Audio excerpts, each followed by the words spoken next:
Olá, hoje vamos fazer uma viagem até ao Oriente e vamos fazê-la dentro de um restaurante ramen e dentro de um barbecue coreano. No final, vamos provar as deliciosas sobremesas da Royal Dough. Eu sou Angela Marques e este é o seu GPS, o guia para sair da revista Sábado. Venha daí comigo.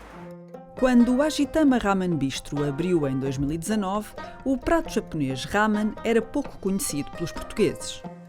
António Carvalhão e João Ferreira foram alguns dos grandes responsáveis pela sua divulgação. Conversamos com os dois amigos e sócios que começaram com um modesto supper club e hoje têm 2 restaurantes em Lisboa, um na Rua do Alecrim e este que visitámos na Avenida Duque de Lolé. A história do Ajitama, eu diria que começou em 2006, quando eu fui estudar para o Japão, na Universidade de Hiroshima. Foi lá que eu conheci o ramen pela primeira vez, eu nunca tinha ouvido falar deste prato, mas foi a primeira refeição que eu tive e fiquei completamente apaixonado. Passados 2 anos voltei ao Japão com o meu amigo João, hoje em dia o meu sócio, que também ficou aficionado por este prato, e nos 7 anos seguintes, nós quando vínhamos para Portugal nunca encontrávamos o prato disponível, falávamos entre os dois que seria interessante explorar esta ideia, porque quando viajávamos era a nossa oportunidade de comer o ramen outra vez. No final de 2015 decidimos começar a experimentar cozinhar este prato, tivemos 36 horas em minha casa a cozinhar e ficou um produto bastante pobre, para não dizer outra coisa, e pensámos em desistir, é tão trabalhoso e fica tão mal, por isso é que ninguém faz. Mas a nossa paixão falou mais alto, continuámos a insistir, portanto passámos 13 meses de uma forma autodidata, todos os fins de semana, mais de 30 horas a cozinhar, a experimentar, a melhorar, e quando chegámos a janeiro de 2017, tínhamos um prato que nos fazia lembrar o que comíamos no Japão, e então criámos o que se chama um supper club, ou seja, na sala da minha casa, todos os sábados recebíamos 12 pessoas desconhecidas, não fazemos ideia quem é que ia aparecer, para experimentar o nosso produto.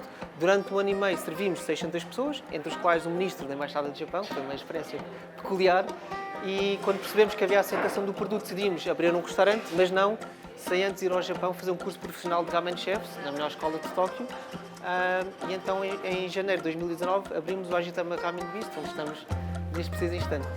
Só não me disseste o que é que Ajitama quer dizer. Pronto, Ajitama é um ovo que é servido no ramen, é o nosso topping preferido e é por isso que escolhemos esse nome para o restaurante. Tem uma particularidade, Ajitama é uma expressão popular japonesa diminutiva de Ajitsuke Tamago. Em inglês significaria soft boiled seasoning egg, isto em português basicamente é um ovo que é cozido por fora, fica cru por dentro e durante a noite repousa numa marinada caseira que dá uma cor escura, mas também um sabor que ajuda também a condimentar o próprio do caldo.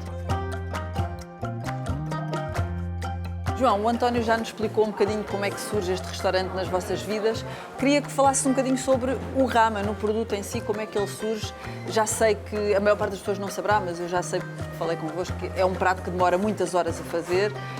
Qual é que é o tipo de rigor que vocês põem neste ramen que apresentam? O rigor que nós damos ao ramen é exatamente o rigor que os japoneses dão ao ramen. Nós fomos ao Japão várias vezes já provar vários ramens e aprender a fazê-lo.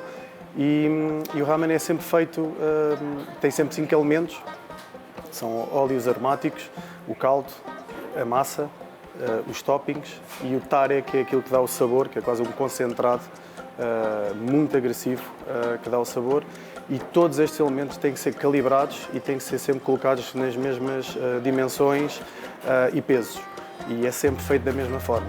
E os tempos são também muito importantes, não é? Estamos sempre a ouvir aqui um alarme que toca, percebe-se que a cozinha vai um bocadinho nessa batuta do alarme. Exatamente, não é? Todos os elementos têm um tempo de cozedura, por exemplo, a nossa massa que é fresca é cozinhada cerca de 1 minuto, mais ou menos, sendo que para trás é que existe um tempo muito mais alargado, que são horas e horas. Por exemplo, o nosso caldo de tonkotsu são entre 18 a 20 horas e só paramos quando pegamos num refractómetro e verificamos a espessura que o caldo tem, através da emulsificação dos elementos todos da água. E, portanto, a análise do tempo, a análise dos ingredientes é muito importante para que o ramen fique uma composição bem feita, tal como é feito no Japão. O tare, que é aquela parte concentrada que dá o sabor ao caldo, não é feito nesta cozinha, na realidade é feito por nós ainda, do ponto de vista familiar, caseiro. E mantemos assim o segredo no E não é Ajitama. único, não é o único segredo, portanto, quanto já percebi, as sobremesas também são muito familiares. As sobremesas também são de base familiar, sendo que o nosso foco sempre foi o ramen, mas tentámos sempre ir buscar o Japão noutros elementos da refeição, como as entradas ou também a sobremesa. Começamos com as gyozas, que vem um set de 10 gyozas, que são gyozas japonesas. Temos assim, elas têm uma capa que nós provocamos, elas não são fritas nem cozidas, são quase um intermédio, são gyozas de frango. Avançamos para o Agadashi Tofu, que são peças de tofu com o katsubushi, que são filetes de peixe bonito, neste caso é um parente do atum, muito fatiados e secos. No ramen temos o tonkotsu, que é o nosso ex-libris, é o ramen de culto do Japão. São 18 a 20 horas de um caldo à base de porco. Temos também um ramen frio, que é ótimo no tempo de verão. As pessoas estão-se a perceber porque é que o ramen é o prato mais consumido no Japão. Uma em cada 4 refeições no Japão é ramen, não é o sushi, não é aquilo que nós já conhecíamos do Japão, é o ramen. E as pessoas estão-se a perceber porque é que de facto é o ramen. É uma comida de conforto por excelência e o Ajitama está cá há 5 anos a fazer exatamente como se faz no Japão um bom ramen.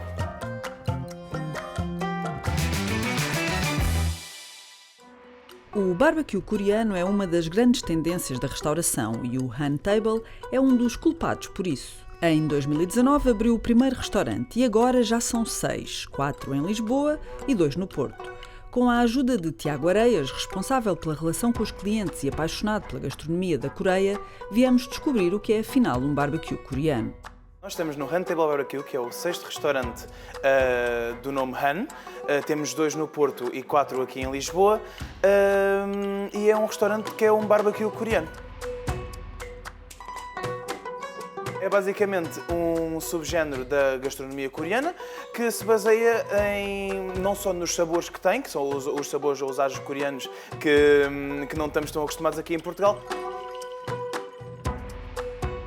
Mais do que focada na carne, é focada no convívio em si entre as pessoas, porque o barbecue coreano desde sempre que foi uma coisa, que foi como se fosse um escape, por assim dizer.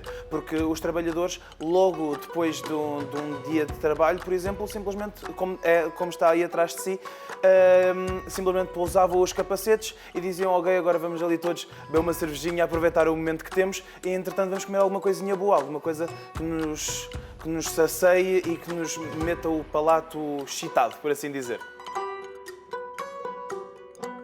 O conceito da decoração deste restaurante é mesmo isso, é baseado em como eram as ruas da Coreia nos anos 70, anos 80, por volta dessa altura. E também tem muita inspiração de dramas e de filmes coreanos. Diversas carnes de altíssima qualidade. E temos também outros pratos sem serem baseados em carne, como por exemplo pratos famosíssimos coreanos como os tteokbokkis, que são os bolinhos de arroz coreanos fritos picante, ou mesmo até o bibimbap, que vai ser uma coisa que nós vos vamos oferecer e vão conseguir ver daqui a bocadinho, que é uma tacinha de arroz que vem a ferver e tem o ovo por cima, juntamente com um molho que é levemente picante e com vários vegetais. Aqui temos a tigela de atum Han, onde temos massago, que são as ovas de peixe, ok? Temos atum, as algas, no meio temos maionese e aqui temos danmuji, que é um pickle de rabanete ou nabo, ok? Depois aqui temos o nosso bibimbap, que é um arroz tradicional coreano que vem numa taça a ferver. Temos o molho do bibimbap, que é a receita secreta. Temos as gorjettes, os cogumelos shiitake, rebentos de soja, a carne picada. Agora vamos pôr aqui a carninha. Neste momento a grelha já está bem aquecida e vamos começar então com alguns dos pratos de cozinha mais rápido. Temos aqui então, por exemplo, o rolo do olho do acém, que é simplesmente metemos aqui na grelha.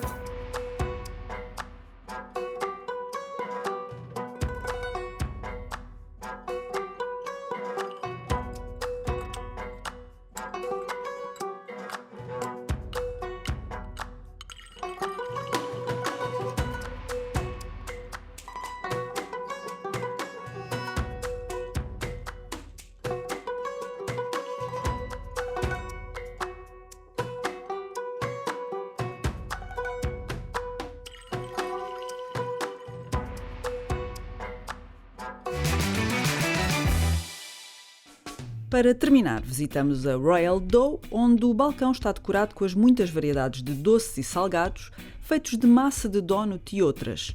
todas feitas pela marca. Beatriz Oliveira, responsável de marketing, guia-nos pelas opções da carta. Royal Dough somos uma loja de donuts, mas não só de donuts, temos imensas massas e imensa variedade também de produtos. Mas o nosso foco são donuts, sim. Portanto, nós sabemos que quando aqui viermos podemos encontrar donuts, mas que categorias de donuts? Eu já vi aqui coisas muito diferentes. Uma delas, por exemplo, um donut que está neste momento muito na moda. Não sei se lhe vamos chamar donut, mas um roll de qualquer coisa. Ok, são os New York Rolls. Na verdade, são uma massa folhada, ela é bem crocante. Eu diria que lembra a textura de um croissant, por exemplo. É uma espécie de mistura entre... Isso, e temos a opção tanto doce, com recheios de Nutella, pistache, Kinder Bueno, e também temos as opções salgadas também. Basicamente, a gente trabalha com uma forma de harmonização de sabores, então a gente tenta combinar o que mais tem parecido com o recheio do donut. Por exemplo, temos as categorias dos Royal Bombs, que normalmente no menu são de Nutella ou Kinder Bueno. Eu vou dar exemplo de um donut chamado Bonbonché. Então ele vai Ferrero Rocher no top, então ele é recheado com Nutella. Nutella são feitos de avelã, se eu não me engano. E então a gente tenta pôr amendoim, chocolate de leite, algumas linhas de chocolate amargo, para que não fique nem tão doce, porque nossos donuts também são calculados para que não fique tão enjooso, então eles têm um peso dos donuts e 50% do peso da massa é o valor do recheio. Royal Dough temos mais de 150 opções, criações, né, tanto do menu e quanto freestyle. Então, quando montamos a nossa montra, a gente tem, por preferência, colocar tanto opções que já são padrões do nosso menu e um freestyle que a gente pense que os nossos clientes vão gostar. Então, acaba por sair todas as opções. São os mini mundos. São as bolinhas, são os furinhos que ficam no meio do donut. A massa do donut é fechada, então o furinho no meio são essas mini mundos. Então temos as opções dos mini mundos recheados para aqueles que querem experimentar diversos sabores e não querem comprar apenas um donut. E também temos as caixinhas dos mini mundos apenas com os recheios por cima e alguns toppings. Também para aqueles que gostam mais de uma preferência só de sabor. Temos o Drink Your Dough, que é basicamente o primeiro donut potável, digamos assim, porque é um milkshake que vai donuts na composição, que inclusive são muito bons. E temos também smoothies, que são os batidos com frutas, são bem fresquinhos, são veganos também. E temos também os milkshakes normais. E termina assim o episódio de hoje. Para a semana, não deixe de nos acompanhar para mais boas sugestões para aproveitar o melhor da vida. Sempre com a sua revista Sábado.